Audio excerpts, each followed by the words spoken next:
सो हम एक ये बहुत अच्छा आसान सा टॉपिक देखेंगे which is GERD. GERD is gastroesophageal reflux disease, and the sign and symptoms can be three.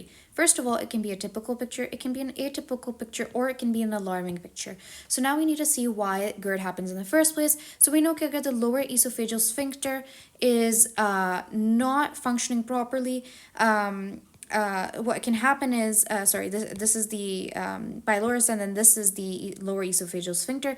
If it is not functioning properly, तो हमारे पास reflux हो सकता है, acid contacts पीछे जाएंगे contents, और gastric hypersecretion है. So हो सकता है कि this is okay, लेकिन ये इतना ज़्यादा बना रहा है acid के it begins to pour out anyways into the esophagus.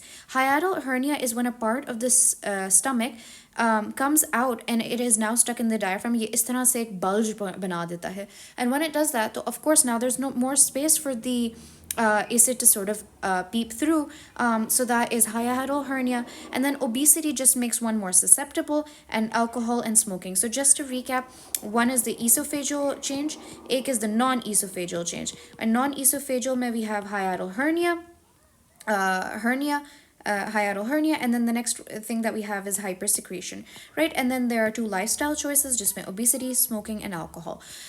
So now that we know what our causes are, we're just going to be looking at what kind of symptoms we might suspect. See in such a patient. So epigastric burning hoti hai, ya heart burning hoti hai, which radiates under the sternum, and a sour bitter taste in the mouth.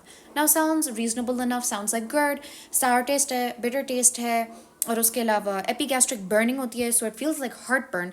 So you suspect GERD. But the first thing we need to do is assess the alarm sign and symptoms associated with complications of GERD.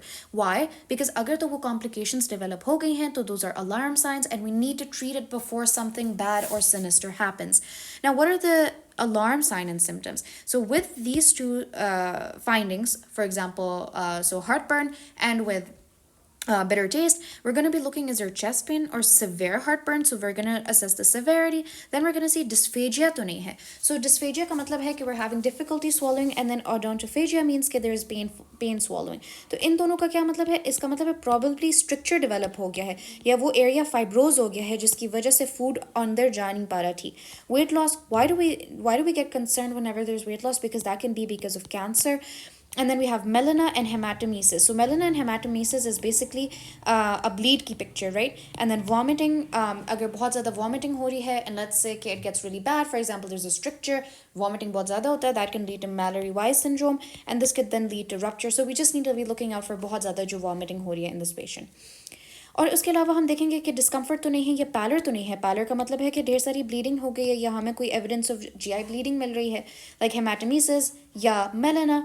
तो what we are gonna do is we are gonna confirm with EGD, which is oesophagus gastroduodenoscopy. And उसमें जब हम camera डालेंगे, हम उसमें samples भी लेंगे जिनकी हम बायोप्सी करेंगे. And the other thing we are gonna do is blood work में हम सीबीसी एंड आयरन स्टडीज़ करेंगे. अगर तो ये दोनों चीज़ें नॉर्मल हैं और ये सारे सिम्टम्स हैं, तो we are gonna consider an alternate diagnosis. Why? क्योंकि ये हमें डिफिनेटिव डायग्नोसिस दे देता है जो ईसोफेगो ड्यूडेनोस्कोपी है या ईजीडी है, ठीक है. बट दे मैं ऑल्सो रिवील पैथोलॉजीज. EGD पे हमें क्या क्या पैथोलॉजीज नजर आ सकती हैं? So the first thing I want you to think is about Barrett's esophagus, and उसमें ये होता है कि tongues of pink mucosa. So there, look at this, these are tongues of pink mucosa जो कि बाहर की तरफ प्रोट्रूड आउट करें. और अगर हम ऊपर से इसको देखेंगे, या इमेजिन हम साइड से देख रहे हैं, तो ये प्रोट्रूड करे, ये प्रोट्रूड करे, तो इस तरह से कॉलम्स बना रहा है. तो हमारे पास that is one way to remember कि कॉलमनर मेटाप्लेजिया हो जाएगा. So tongues of pink mucosa, so we'll have protrusion of pink mucosa, and it kind of looks like columns, so we remember the word columnar metaplasia. और columnar metaplasia जब भी होगा कि हमें पता है लोअर ईसोफेगस की जगह में, तो हम Barrett's esophagus कहेंगे. Now why is this dangerous? क्योंकि Barrett's esophagus can turn into esophageal carcinoma.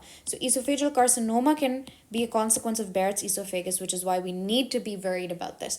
Then next is friable erythema epithelium with inflammatory cells. So that means कि जो epithelium है वो friable है, यानी वो ulcerate कर गया है, और उसके अलावा वो inflammatory cells भी हमें नज़र आया. So you can see कि इस तरह friable mucosa हमने एक और जगह में देखा था, which was ulcerative colitis, जहाँ पे हमारे पास कोलॉन की अल्सरेशन हो गई थी, वो फ्राइबल म्यूकोजा हो गया था. सो दिस इज एरोसिव इसोफेजाइटिस, ठीक है.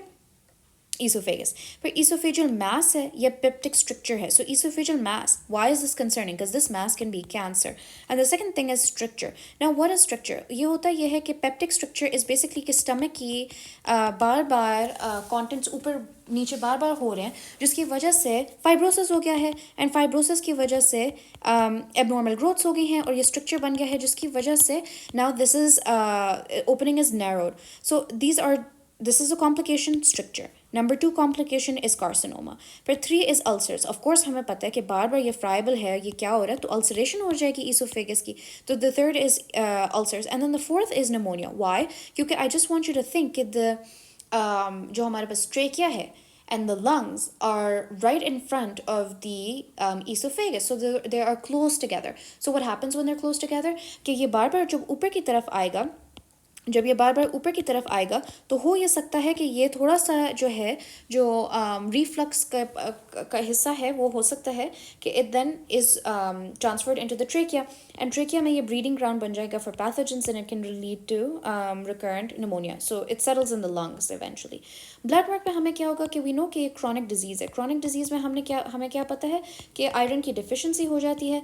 So this is microcytic anaemia. Microcytic anaemia की पिक्चर हमें नज़र आ जाएगी लैब वर्क पे. तो जब ये हम सब नज़र आ गया है ईजीडी के ऊपर, ब्लड वर्क पे हमें माइक्रोसिटिक एनीमिया नज़र आ गया तो हमें पता है कि ये गर्ड कॉम्प्लिकेशंस हैं. ठीक है. और हमको अगर इसके लिए हमें रेगुलर ईजीडी की स्क्रीनिंग करनी पड़ेगी. क्यों? क्योंकि वी नीड टू सी कि कैंसर कितना प्रोग्रेस कर गया है. तो हम इसमें क्या करेंगे, सर्जरी कंसल्टेशन करेंगे. हम सर्जरी कंसल्टेशन में लैप्रोस्कोपिक फंडोप्लाइकेशन एक ऑप्शन है. सो ये मैं दिखा देती हूँ कि क्या होता है, even though this is more related to surgery. So fundoplication इसके हम कि ये जो स्टमक का ये हिस्सा है ये थोड़ा सा ऊपर ला के इसको थोड़ा सा ना इसके ऊपर रैप कर देते हैं. So the fundus of the stomach, fundoplication, is the fundus of the stomach is used to create, to build or to make the lower esophageal sphincter stronger. Second is esophageal dilation. हमें पता है यहाँ structure हो सकता है तो we can dilate it with dilators and that would then open up this opening so that हमारे पास जो structure है वो खुल जाए. And then last is ablation. So ablation is जब भी abnormal tissue develop होता है तो हम उस abnormal tissue को वो कर सकते हैं, जैसे कैंसर में हमने एबनॉर्मल टिश्यू रिमूव करना होता है. एंटी एसिड्स हमारे पास क्या है कि वो हमारे पास बार बार क्योंकि एसिडिक इन्वायरमेंट है उसको न्यूट्रलाइज करना है. PPIs like omeprazole and then lifestyle modifications हैं जिसमें स्मोकिंग एंड अल्कोहल सेजेशन है एंड देन हम एनीमिया को ट्रीट करेंगे. So just to very quickly recap, GERD में ये 3 चीज़ें हैं, हमने अपनी रीजंस देख ली थी. ठीक है. फिर उसके बाद हमने कहा है कि वही वाले typical heart burn and Sawar bitter taste है, उसके साथ हम गर्ड को सस्पेक्ट करेंगे. इसमें हम अलार्म सिम्टम्स देखेंगे. अलार्म सिम्टम्स किस में आते हैं, जब कॉम्प्लिकेशंस डेवलप हो रहे हों, जिसमें हमने कहा था वेट लॉस है क्योंकि वो कैंसर की अलामत होती है, जिसमें हमने कहा था कि बहुत ज़्यादा वॉमिटिंग हो सकती है, मेलेना हो सकता है, मेलेना के साथ साथ हमारे पास हेमाटोमीसिस हो सकता है, अंदर हमारे पास स्वॉलोइंग में स्ट्रक्चर अगर डेवलप हो गया हो तो वो उसमें पेन या डिफिकल्टी स्वॉलिंग हो सकती है. और हमने था कि एनीमिया के हमारे पास साइन एंड सिम्टम्स आ जाएंगे. हमने फिर लैब वर्क किया देखने के लिए कि क्या एनीमिया है भी सही या नहीं, और ईजीडी हमने किया है. अगर ये सब कुछ नॉर्मल है तो हम ऑल्टरनेटिव डायग्नोसिस कंसिडर करेंगे. अगर ईजीडी पे हमें कोई मसला नज़र आ रहा है तो क्या क्या ऑप्शन है हमारे पास, बैर्स एसोफेगस जो कि कैंसर में डेवलप हो सकता है, अल्सरेशन हो सकती है जो कि इरोसिव ईसोफेजाइटिस है, पेप्टिक स्ट्रक्चर्स बन सकते हैं, मैस हो सकता है, अल्सर्स बन सकते हैं एंड रिकरेंट निमोनिया हो सकता है. और हमने कहा था कि रेगुलरली स्क्रीन करेंगे और हम सर्जरी में फंडोप्लाइकेशन करेंगे. फंडोप्लाइकेशन के बाद डायलेशन करेंगे, एब्लेशन करेंगे, एंटी एसिड्स, पीपीआई, लाइफस्टाइल और एनीमिया को ट्रीट करेंगे.